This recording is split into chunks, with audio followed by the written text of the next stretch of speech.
Hey everyone, welcome back. It's the video for the other new weapon, Tenet Glaxion. Now there's quite a bit of discussion on this, so I think I will open with my own opinion on this one.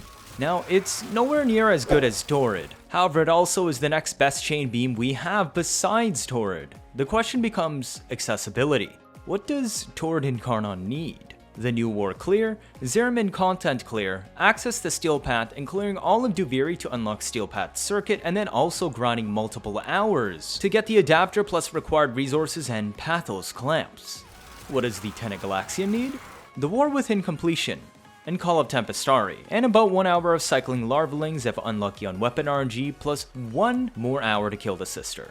And you don't even need a railjack if you do a pub run as non-host. Now, Torrid has better crit and status, better chain limit, and extra AoE mechanics with a better innate element than Glaxion.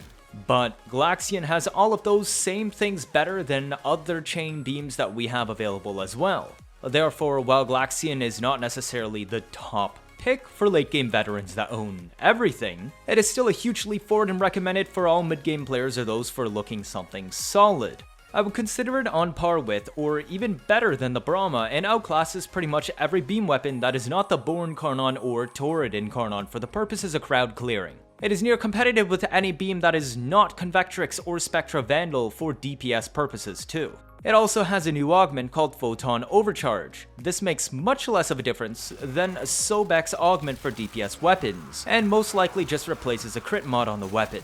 I'll explain in relevant setups later. On weapon platform setups, the energy doesn't really matter since those builds are already energy efficient. However, if the text applies as is, then this means it can be used for ability nuke setups if you build it as an energy stat stick. It takes less than 1 second for it to apply max cold stacks to all chain enemies plus more, resulting in 9 stacks each, so that each one has an 18% chance to drop an energy orb. Solid steel path builds typically get at least 100 kills a minute. 18% of that is 18 energy orbs. That's 450 energy a minute. Archon Stretch only gives 120 a minute. Energy Nexus gives 180 a minute. Even Zeneric only gives 300 energy a minute, and Energize is 600 energy a minute. This augment has the potential to be a huge ability nuke sustain tool in the future, and you should keep an eye out for it. As usual, this is a Tenet weapon, so make sure you finish the Sisters of Parvos quest and are grabbing candidate sisters by using a Zenith Crown at the Golden Hand and Corpus Capital ships and killing mobs in the tile set after. The main node for this is Hydra Pluto. You only need 25 kills. We pick Hydra because it will spawn a treasurer after 3 minutes that can drop another Zenith Crown.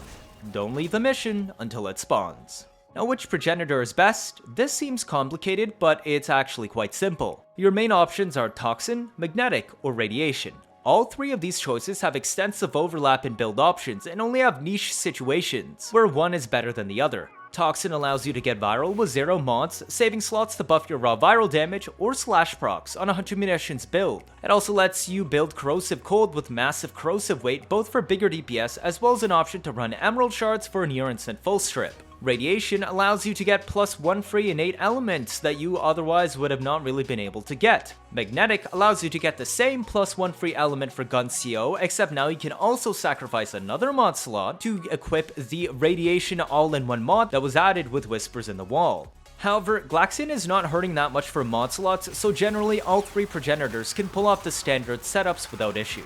There's also the weird situation for electric progenitor and heat progenitors that work, but I would not recommend as your first choice. Electric progenitor has an elemental weight problem, and the viral heat setup requires 3 mod slots used for elementals. Do not use an impact progenitor. It is significantly worse than just making viral 100 munitions. Okay, so what exactly does the Tenet Glaxion do? It's a chain beam weapon like Nucore. It does not have auto aim on the main beam like Ocucore or Larkspur.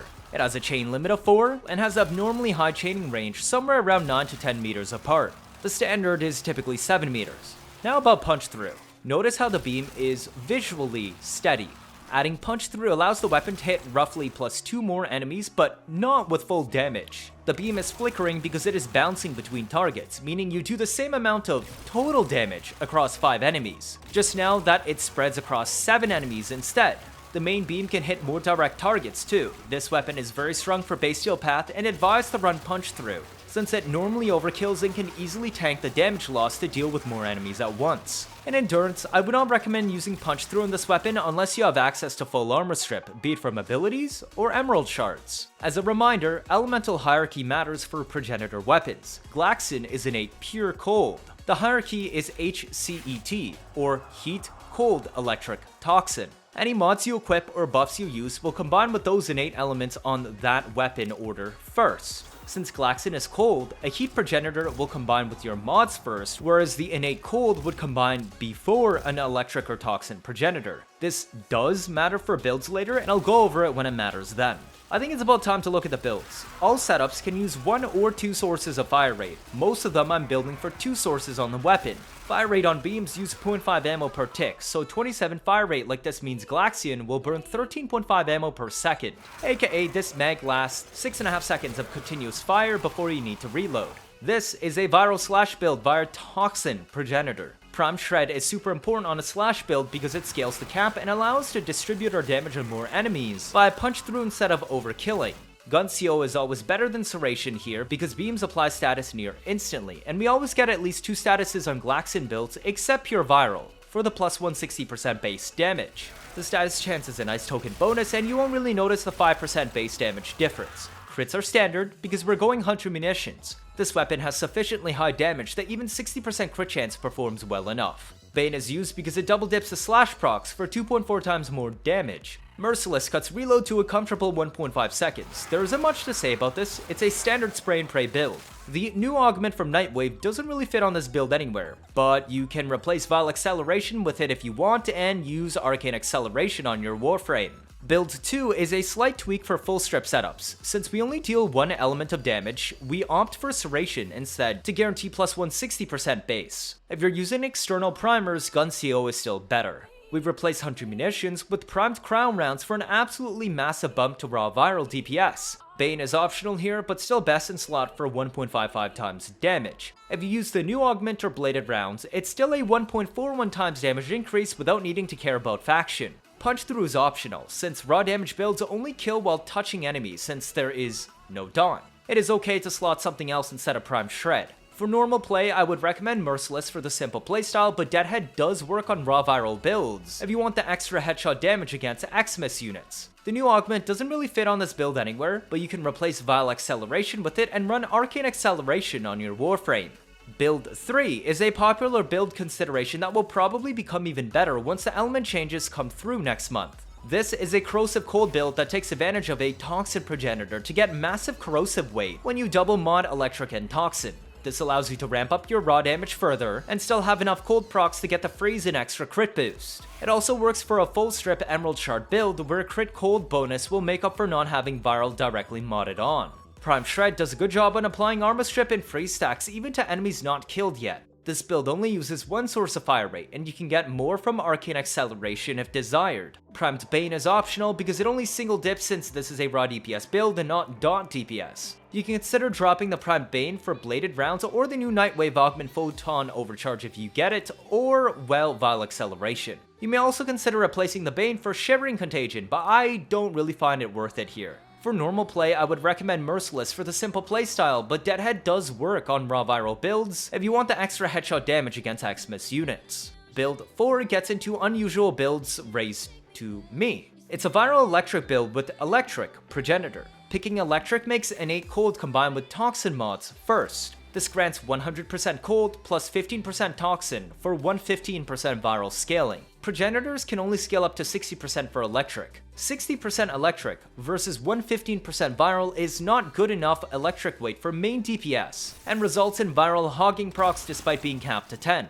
I would only recommend using Electric Progenitor Glaxion if you're willing to run Shock Trooper Subsume, and now you also have to double mod Cold and Toxin so that Shock Trooper will not combine with the innate elements or Progenitor. This setup ends up with 130% viral and about 260% electric on a 200 strength Shock Trooper setup and 60% electric Progenitor. You want to keep the viral mods unranked so that procs favor the higher electric weight. Banes are extremely important on this build since it double dips electric for 2.4 times more DPS. Multi-shot also double dips on beam dots sourced naturally from weapon elements, so you really need galvanized multi-shot for this build to work. I would also recommend bringing grouping via Nautilus Cordon Manifold spam, but it does work okay without it. Merciless, since all kills will be from dots, and it does not need armor strip, which is hard to fit anyways. The new augment does not fit on this build. The 5th build is the exact same situation as the previous, but with a heat progenitor. Innate heat combines before innate cold due to HCET hierarchy, so you cannot get viral heat without double slotting cold and toxin. This build requires either thermal transfer from the thermal sunder subsume to use on any frame, or Ember's Fireball Frenzy. It is the only way to get enough heat for elemental weighting for proper status scaling, since without it, the weapon has 130% viral and only 60% heat. This build does not need, nor really benefit from grouping. It performs slightly better than Electric against armored enemies. You want to keep the viral mons on rank so that procs favor the higher heat weight when casting heat buffs. Banes are extremely important on this build since it double dips heat for 2.4 times DPS. Multi-shot also double dips on beam dots sourced naturally from weapon elements, so you really need galvanized multi-shot for this build to work. The new augment once again does not fit on this build. The final build serves as a cold primer for ability nuke setups to generate 450 energy a minute. The new Nightwave Augment, Photon Overcharge, is required for this and would fit in the empty slot. The only progenitors that work with this are Radiation, Magnetic, Impact, and Cold. Everything else will prevent the weapon from dealing cold procs. You basically just pile on fire rate, status chance, and more cold as needed to apply cold stacks as fast as possible. Multi-shot does not increase the amount of hits beams do, only multiplying their hit damage, so we skip it here. Prem reload and magazine size improve quality of life, as well as ammo conversion mutation.